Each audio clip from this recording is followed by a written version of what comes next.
They don't like your ideas. Why are you coming here in Canada to sell them to Canadians?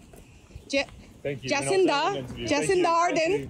Thank you. Why are you selling your bad ideas to Canadians? Sorry, can you just let me through? Well, good news doesn't get any clicks, and that is something that we're going to have to realize we need to step into in a way that, quite frankly, the right wing has gotten a lot better at creating alternate channels for their alternate views or their counter narrative. By far-right politicians who are constantly pushing on migration to be an issue. You don't think that massive? Sorry, we have to read. You don't think that massive immigration with illegal immigration is actually healthy for a country?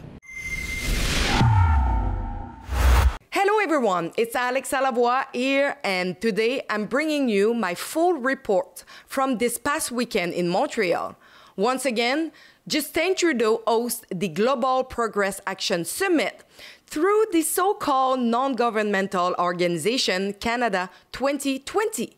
But according to McLean, in 2017, this organization is described as the spine of the Liberal Party of Canada.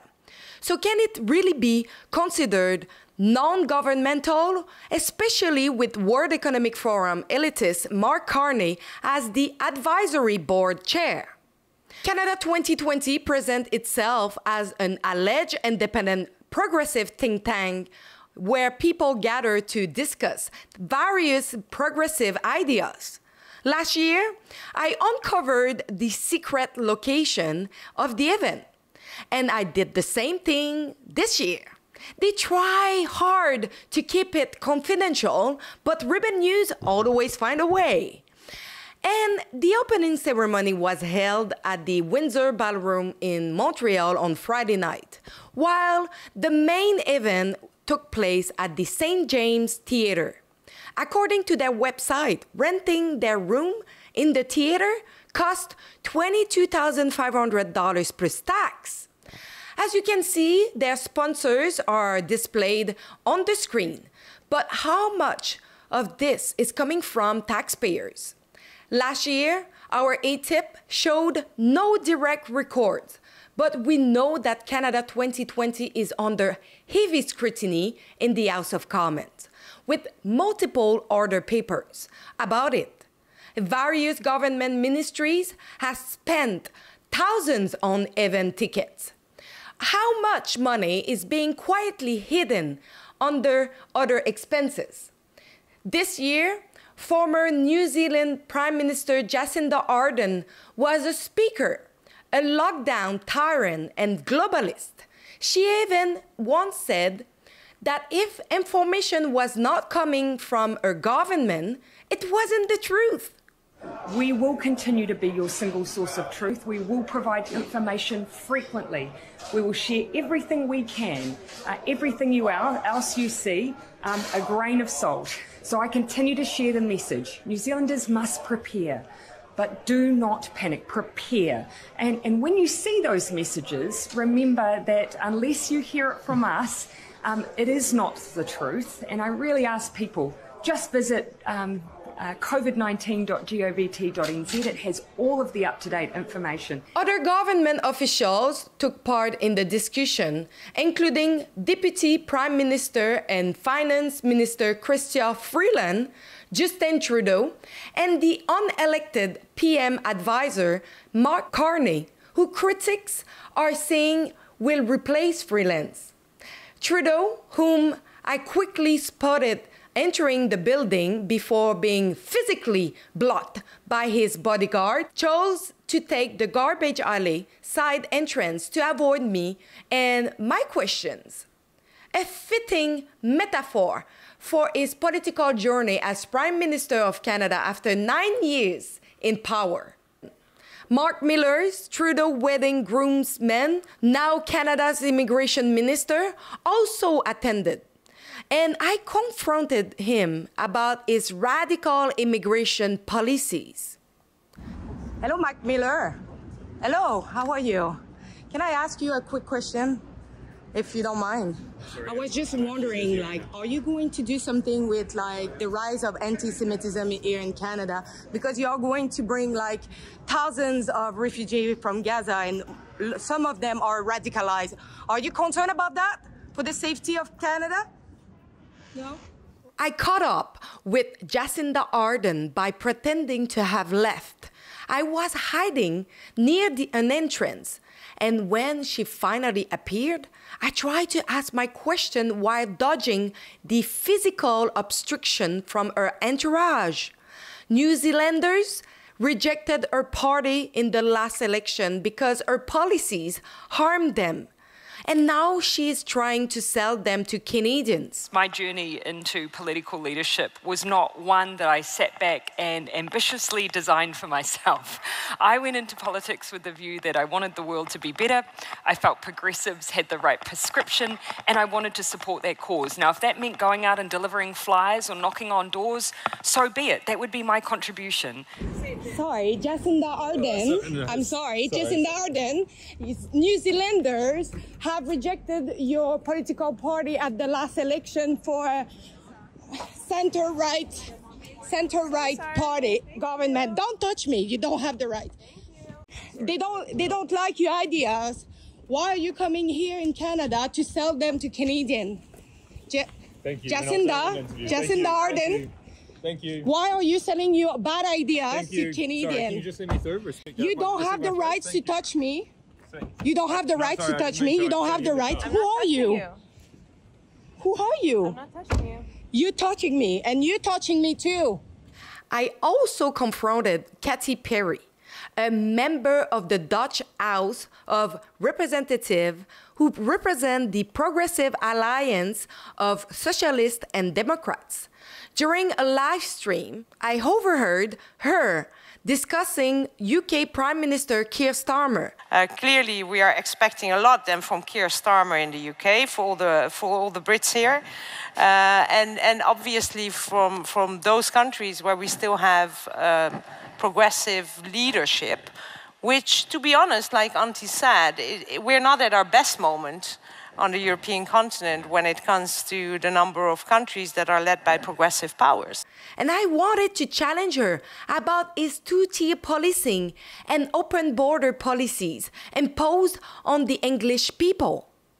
What do you think about the two-tier policing he's doing right now on his own citizen? No, I didn't say, just to be sure, I also didn't say, like, I just said that in case Trump would win the elections, where do we have to look for leadership? And that's where I replied, Keir Starmer. But I'm not from Britain, so I'm not sure if I'm the most useful person. If you look into Keir Starmer as a great leader, you should know that he's doing two-tier policing over there. Over there in England, that they are doing a two-tier policing right now that led almost to a civil war in between English people and illegal immigrant, and some immigrant that arrive. Are you aware of that? Of course, I'm aware of what happened there, but to be honest, I'm not an expert on British politics. So you know that since he is in power, there is a real mayhem in that country right now. Yeah, but I don't have the feeling it's caused by Keir Starmer. You think it's caused by what? By far-right politicians who are constantly pushing on migration to be an issue. You don't think that massive? Sorry, we have to be. You don't think that massive immigration with illegal immigration is actually healthy for a country? Sorry, because I don't think we're on the same track on this issue. There is massive immigration that is happening right now, not just in England, but in Canada also, that are destroying our system completely. I'll be very honest with you. I myself am the daughter of a refugee who found refuge in the Netherlands, and my father has always been grateful for a country opening up. I'm talking about massive immigration who are finding loophole you're going with to move into your country. Yeah. What about that? Are you agreeing with illegal immigration? Bye. So you should know that Keir Starmer is an open border government, and he's going to destroy England. Are you aware of that? It seems that not, so you should not talk openly about Keir Starmer if you don't know his progressive, woke ideology. Are you going to invite your unvaccinated relatives to sit at the dinner table with you this Thanksgiving? You might not want to risk it. Vaccines are super effective, but they're most effective when you're surrounded by other vaccinated people. To wrap up my report, and trust me, I didn't want to give her any attention, Trudeau's parrot, Rachel Gilmore, was also present. TikTok journalist and Band-Aid virtue signaling, Gilmore has previously spread fake news and supported the segregation between the vax and unvax, all while pushing Trudeau's narrative. Well, that's what he seemed to be saying at the Canada 2020 Global Progress Action Summit on Saturday, which I attended as accredited media, so why don't you come with me? The event was held at the St. James Theatre in Montreal, which was super beautiful and had very fancy bathrooms. Less cute was the fact that the media area was literally behind bars, which we cracked a few jokes about. Well, as you can probably see here, Rebel News decided that I was worthy of being sneakily filmed when I was covering a political event on Saturday. So I turned the camera back on them. I didn't even recognize her at first until she started filming me, assuming I was recording her. She is really not that significant, and honestly, I had nothing to say to a leftist journalist. How come did you have like access to this event? Because I'm media. Like, I'm a journalist. Journalists get access to political events to cover them. Are you going to ask a tough question to Justin Trudeau? I'm hoping there's a media availability so I can, yeah. I don't know if there's going to be one. So what are you going to do? To report on what is live streamed online? Well, I think it's important to sometimes see what's in the room, right? So you can get the surrounding context and not just whatever's showing up on a live stream. To finish this report, I want you to know that during the whole live stream of this event, and by the way, apparently the room was mostly empty, it was only 12 viewers that was watching the live stream. So we can see that the progressive ideas don't really interest nobody. Thank you for following us, and thank you for watching my report. One of the things that changed, I think, is that the idea of conservatism as being there to protect institutions, well, good news doesn't get any clicks. And that is something that we're going to have to realize we need to step into in a way that, quite frankly, the right wing has gotten a lot better at creating alternate channels for their alternate views or their counter narrative. A conservative government will do one thing and talk about it for 100 days. As you know, Justin Trudeau is doing everything to stop independent news outlets to do their job here in Canada.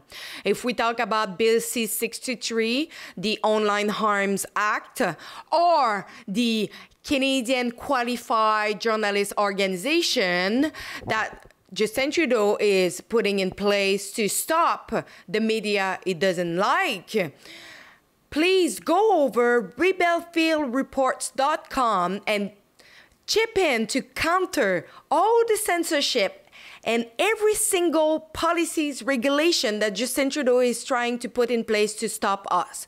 rebelfieldreports.com, and thank you in advance to do everything to keep Rebel News alive.